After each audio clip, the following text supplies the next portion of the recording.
Hi! In front of me is Realme C35 and today I would like to show you how you can set up screen lock on this smartphone. First of all, access settings. Now you need to scroll down, click on security and tap on screen lock. Following that, select one of those login methods, swipe pattern pin or password, tap on the best one for you and enter it.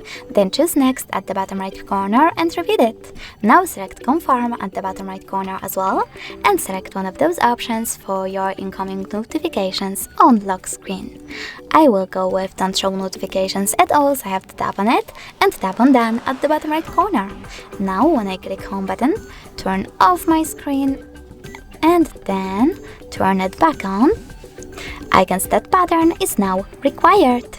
Thanks so much for watching. If you enjoyed this video, leave a like, comment and definitely subscribe. Bye!